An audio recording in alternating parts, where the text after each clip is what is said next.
Hello, welcome to Working Dragon Mystic, where we discuss real, metaphysical, and occult knowledge so that you can manifest real and tangible results in your life.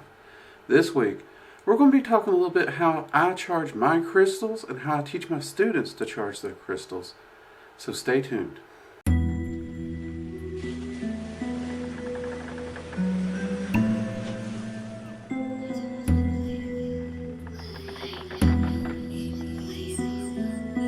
Okay, so I get the same question emailed to me a lot, and it came up recently again in the Discord server that we have for Working Dragon Mystic. And that is, Drake, what is your favorite moon to charge your crystals under, and what method do you use to charge your crystals, and how do you make sure that they get contact with the lunar energies? This question, how many times a week I get this question, actually surprises me a bit. And to be honest with you, I think my answer possibly surprises people when I give it. Because the simple truth is, I do not charge my crystals by the moon. I have encountered a lot of people who seem to think that the only way that you can charge a crystal is via the moon. That is completely, absolutely inaccurate.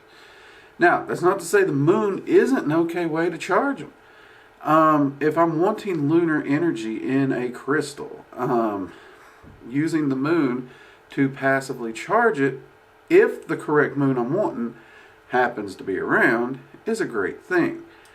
Truth be told, though, I don't work a whole lot with lunar energies, and I definitely don't take the time to wait for specific moons.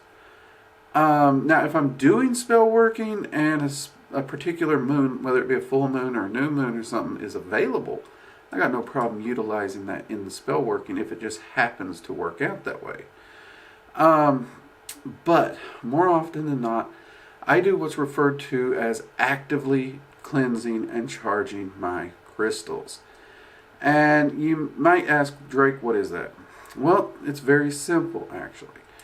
Anyone who's done any form of energy work for any time knows that you can direct energy into something just by focusing on it. Very simple, similar to a ring, much like some of the rings I sometimes wear. So you can easily hold it and charge that with a particular energy just by focusing on that energy. Now, most of the time, people do this from their own personal reserves, and it's pretty taxing. It can actually get you tired. In Reiki, you're actually taught that you can do this with Reiki energy, and you're using the Reiki energy current. Therefore, it's not your own reserves, and you can charge them that way. However, what if you want to use something that's not Reiki energy or your reserves? And this is actually what I do.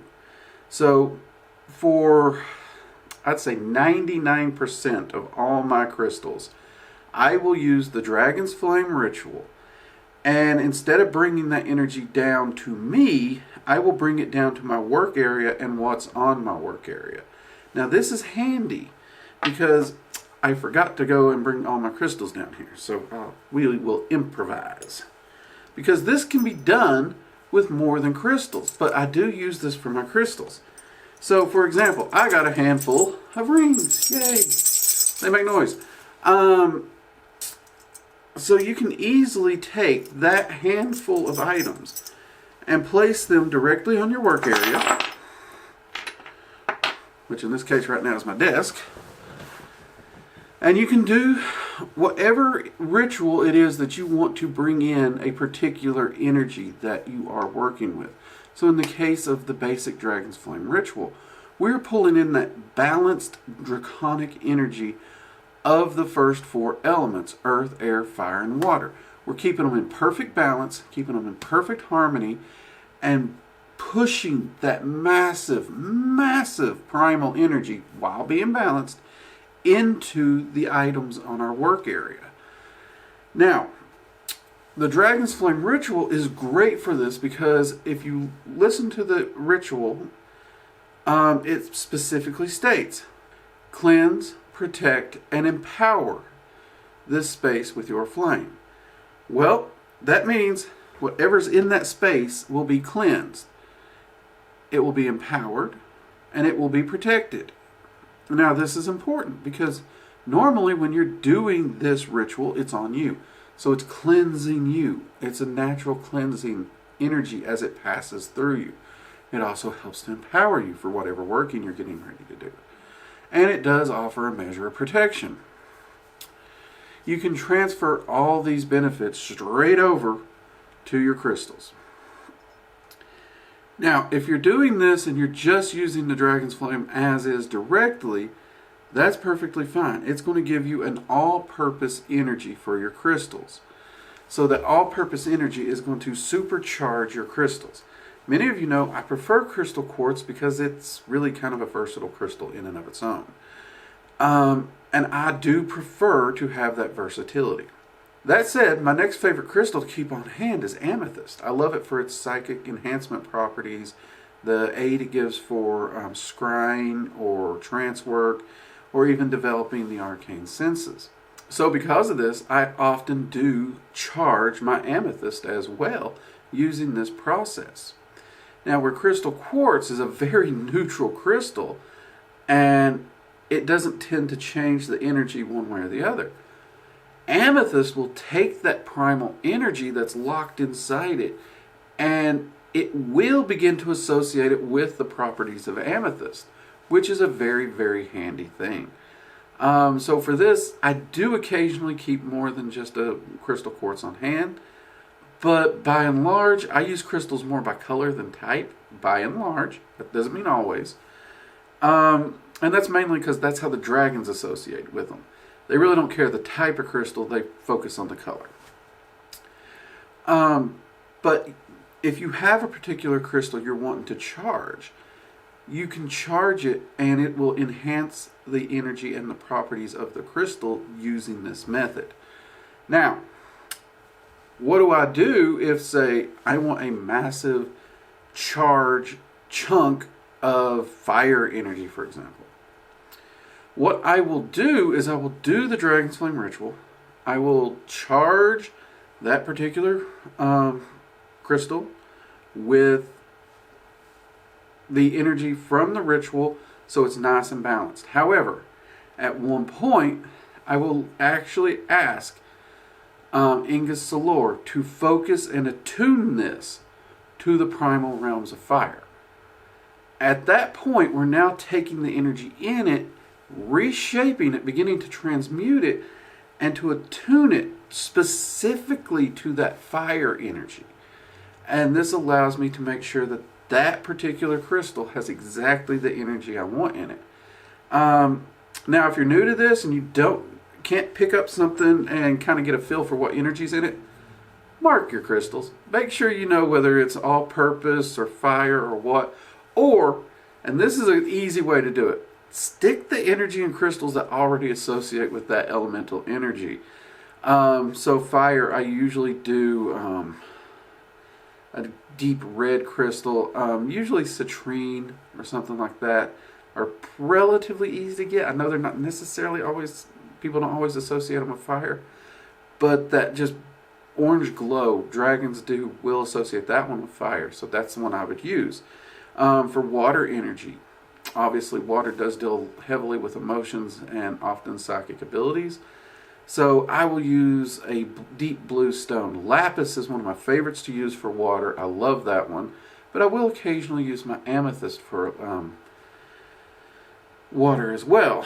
Yellow stones are really great for air energy.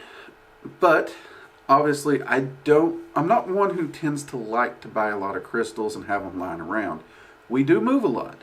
So I do try to keep my supplies limited and minimalized. I like to live a very minimalistic lifestyle.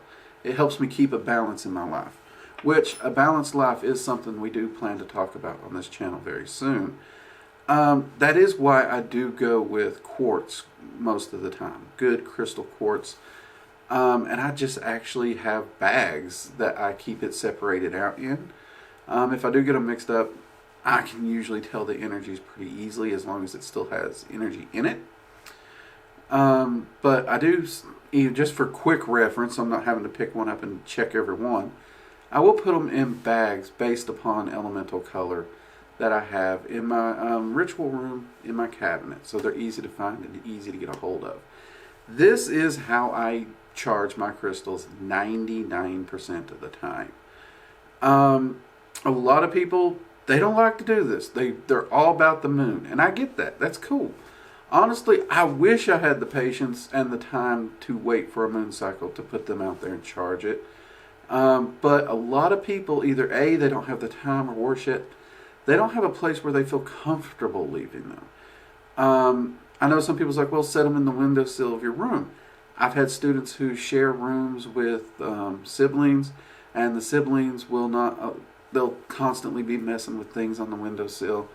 They're worried about pets messing with them. There's a multitude of reasons that it becomes an issue.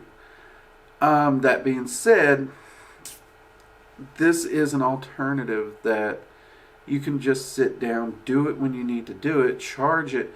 It's going to hold that energy, the same as if you charged it by the moon. Oftentimes, myself and other magicians and students come back and tell me that when they actively charge it, they find the crystals actually have a lot more energy than if they just passively charged it by leaving it out in the moon, which makes sense.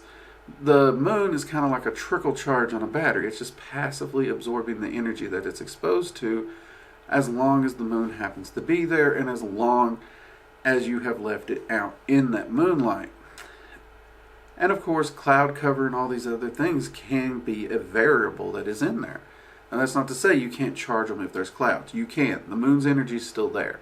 But the cloud cover can have a minute effect on it. So this allows you to control that and make sure you get the most bang for your buck in your time, and you can get it done when you need it done. Also, and this is my personal favorite, it allows you to customize the intent, the energy, and the charge going into those crystals each and every time without worry. And for me in my practice, that has been the big one. I love the ability to customize. I love the ability to have a crystal that can be a multitasker when I need it to be. And at best, if I need to, I can cleanse it and reset the crystal very quickly before I go on to do another working. So if I know I'm going to need a crystal, I'll just put a day in where I'll be charging crystals and reprogramming them if I need to. Or in a pinch, I can even do it mid-ritual if I have to. Though it will add about 10 or 15 minutes onto my ritual time, so I have to account for that. But more often than not, what I do is if I know I need a crystal for a ritual and I need a specific energy in it, I will set the crystal up that morning when I do my morning workings. And then the actual spell working and everything I'm using the crystal for, I'll use that night. That's just personally how I do it. Since I do workings in the morning and in the evening for my private workings, and then I do client workings throughout the day, making sure I have the crystals programmed and attuned on hand and charged in the morning has them ready for that evening. Good to go, rock solid. And again, all you have to do is to visualize that energy when you do the ritual, instead of visualizing it coming down on you. Just so we're clear on this, instead of visualizing it coming down on you, you're going to visualize that energy coming down onto the workspace to exactly where you have your crystal or crystals. You can do this with multiple crystals at once. Just make sure you're attuning them all to the one energy pattern. You do want to do one energy current at a time when you do this. Don't try to multitask this. And you want to funnel that energy and charge those crystals, and you want to see that energy filling them. And much like the rituals, when I say I want you to charge yourself till the energy breaks out, that's what I want you to do with these as well. And when that happens, any of the residual is going to stick to it, that's true, but it's also going to help it hold that energy until you need it, whenever that may be. I have crystal quartz that I charged with specific energies, and I checked them this 2-3 days ago, and they're still full. I'm actually feeling bad because I haven't used them, but then some of those energies are very specifically attuned, and I'm wanting to use them for something special, so I've just not used them. It's almost like you're just filling a container and locking it up until you need it. But this is a great way to charge your crystals. It's very versatile, it's very easy, and it's also very quick and convenient for the magician. So I hope this helps to answer the question on how I personally choose to charge my crystals, how I teach my students to charge their crystals, and my reasonings for doing so. Now, as a little bonus tidbit, I did say this is what I do 99% of the time. Now you'll notice one of the questions I did get a lot was, what was my favorite moon to charge my crystals by? Technically, that question's not answered by this because this doesn't use the moon. So the way I normally handle it is I will do the full moon energy for things that I am trying to grow, things I'm wanting to try to come to fruition. Whereas I will use the new moon for more banishing and or protective energies. Or things I'm wanting to obfuscate, things I'm wanting to hide. So I'll use the dark moon more for those things, whereas the new moon I use for things I'm wanting to empower, things I'm wanting to draw to me, things I'm wanting to shed light upon. You get the concept. I really kind of use it more simplified in those ways when I do work with lunar energy, unless I'm specifically working with the triple goddess, in which case that's in a whole nother video, which we did do a video on the triple goddess. By all means, be sure to check that video out. It's in our playlist, and I'll even try to make sure it's linked here in the cards somewhere. Anyways, I hope you found this helpful. Try it out, give it a try, and let me know what's your favorite way to charge your crystal as well. Many people have many different ways of charging crystals, so please do share your method. We're all here to learn. This is how I do it. This has worked for me for 15 years easy, and I do highly recommend this. It's actually what I teach my students. But do share in the comments below how you like to charge your crystals, and what's your favorite crystal actually, and why is that your favorite crystal. Alright, until next time, I'm Drake, and this has been Working Dragon Mystic. Take it easy. Bye-bye.